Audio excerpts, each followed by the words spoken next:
Hey everyone, welcome back to our YouTube channel. आज का हमारा टॉपिक होने वाला है जो हमने लास्ट अपना जहां पर उसको छोड़ा था, क्या था, इंडस्ट्रियल रेवोल्यूशन। हम चला रहे थे अपना टॉपिक। तो इंडस्ट्रियल रेवोल्यूशन का हमने एक पार्ट तो कंप्लीट कर लिया था। सेकंड पार्ट में हम देखेंगे क्या इम्पैक्ट हुए, ठीक है, इंडस्ट्रियल रेवोल्यूशन के इन इंग्लैंड में। तो बेसिकली दो तरीके के इम्पैक्ट हमें यहाँ देखने को मिलते हैं, positive impact and negative impact. यहाँ पे हम पॉजिटिव की बात करते हैं तो पॉजिटिव किस उसमें एस्पेक्ट में, बेसिकली फैक्ट्री सिस्टम बहुत हद तक सही हो चुका था और फैक्ट्री सिस्टम आने की भी जरूरत थी उस टाइम पे। Standardisation of factory work method and process, massive production quantities. Basically factory system एक स्टैंडर्ड पकड़ चुका था, ठीक है, वर्क मेथड जो था उसका और प्रोसेस जो था प्रोडक्शन का कई हद तक बहुत ही ज्यादा सही हो चुका था।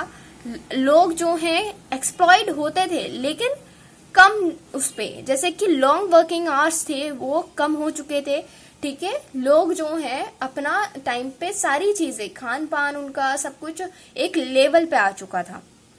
Means of communication and transportation, basically अब हमें क्या मिल गए, जब इन्वेंशंस हुए, कम्युनिकेशन के साधन मिले, ट्रांसपोर्टेशन बढ़ा हमारा, roads, bridges, railway, tracks and canals, मतलब ये चीजें अवेलेबल हो चुकी थी। इनका एक तरीके से हम कह सकते हैं जो एक कंस्ट्रक्शन होता है, ठीक है, वो हमारा आ गया था। ट्रांसपोर्ट उसके साथ साथ ट्रेवल फॉर कॉमन मैन भी कर सकता था, ठीक है, कॉमन मैन के लिए भी ट्रेवल अवेलेबल हो चुका था। उसके साथ साथ हमें देखने को मिलता है इंडस्ट्रियलाइजेशन के रेस्पेक्ट में अर्बनाइजेशन। हमें अर्बनाइजेशन की तरफ हम बढ़ने लगे, क्लीन वाटर मिलने लगा लोगों को, सीवरेज सिस्टम कई हद तक सही हो चुका था, पब्लिक ट्रांसपोर्ट अवेलेबल था, ठीक है, no more hunger and famine, भूखमरी नहीं थी उस टाइम पे, ठीक है।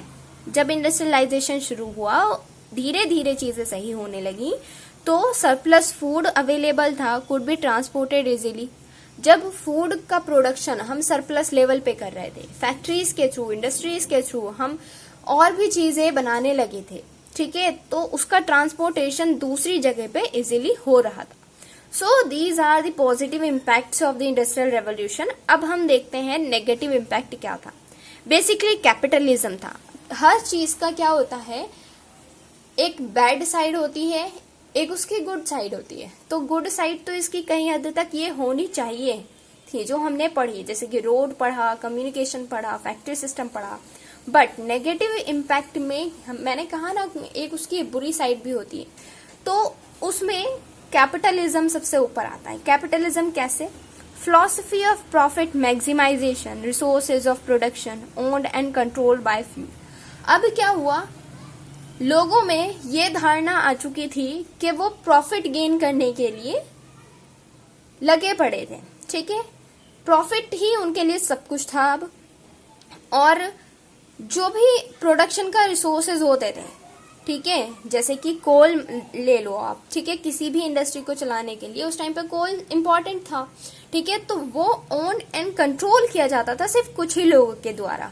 तो इसलिए हम यहाँ पे कह सकते हैं कि ये जो है क्या था, कैपिटलिज्म यहाँ पे था कि एक ही वर्ग जो है, ठीक है, जैसे कि ये कम्युनिटी है, ठीक है, तो ये कैपिटलिज्म की थी, ये वर्कर्स की कम्युनिटी थी, तो ये बढ़ती ही चली जा रही थी और इनका इतना वेलफेयर नहीं हो पा रहा था, ठीक है।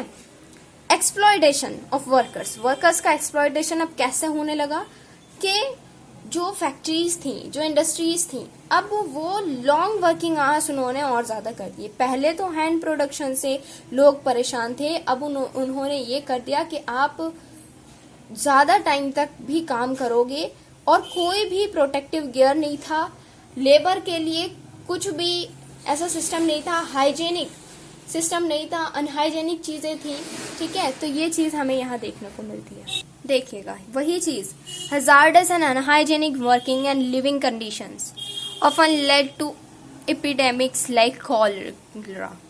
कॉलरा जैसी चीजें, बीमारियां लोगों को होने लगी थी। क्यों? क्योंकि अनहाइजीनिक कंडीशन थी, बहुत ही ज्यादा बद से बदतर कर दिया था कैपिटलिस्ट लोगों ने, ठीक है। क्योंकि एक वर्ग जब ज्यादा रिच होता जा रहा है, ठीक है, तो वो जो है अपना प्रेशर जो है कम जो पावर में है उन लोगों पर ही दिखाएंगे, ठीक है। तो इस तरीके से चीजें सही होने की बजाय गलत भी हो रही थी।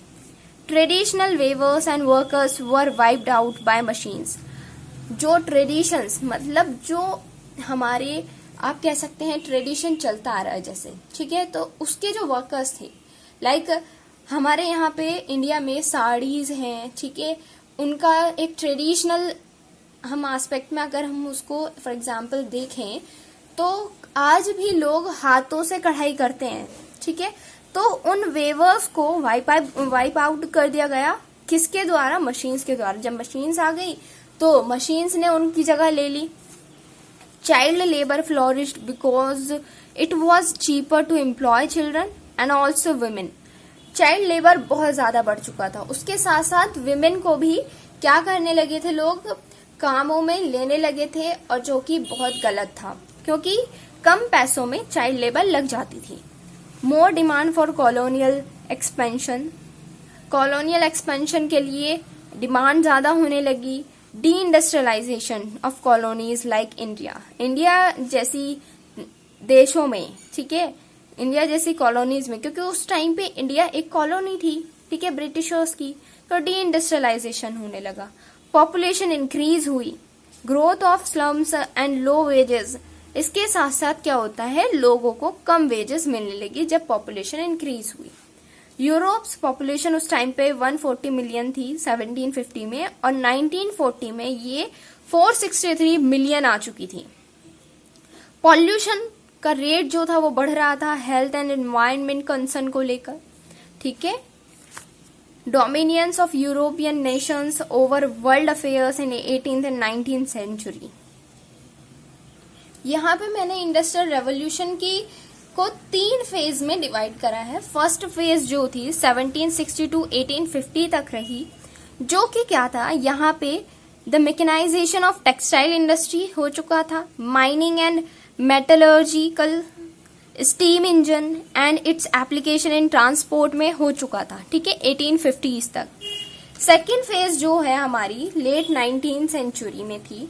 बेसिकली यहाँ पे क्या होता है, scientific inventions take centre stage. Scientific inventions ने क्या लिया, एक सेंट्रल स्टेज ले लिया। स्टील केमिकल्स, स्टील का प्रोडक्शन हुआ, केमिकल्स का हुआ। Growth of mass production, USA and Germany led this phase, ठीक है। उसमें इस फेज के अंतर्गत यूएसए एंड जर्मनी ने भी हिस्सा लिया इसको देखकर, ठीक है। तो ये हमारी सेकेंड फेज थी। थर्ड फेज में क्या था, जो कि लेट 20th सेंचुरी एंड आज के टाइम पे भी ये चल रही है। बेसिकली कम्युनिकेशन टेक्नोलॉजी आई, ठीक है, इंटरनेट आ गया, एनर्जी सिस्टम डेवलप हुआ। रोबोटिक्स, आज के टाइम में अगर हम देखें तो रोबोट का बहुत चलन है, और ये कहीं ना कहीं सही भी है लेकिन गलत भी है, क्योंकि उससे जो ह्यूमन है उनकी जगह तो रोबोट ले लेंगे तो ह्यूमन क्या करेगा फिर, ठीक है। डिजिटाइजेशन हुआ ऑफ मैन्युफैक्चरिंग में, 3D प्रिंटिंग्स आ गई, ठीक है। तो ये फेजेस थी और इम्पैक्ट का लेक्चर था। Thank you guys. अगर आपको वीडियो अच्छी लगी है तो लाइक कीजिए, शेयर कीजिए और चैनल को जल्दी से जल्दी सब्सक्राइब कीजिए। Thank you.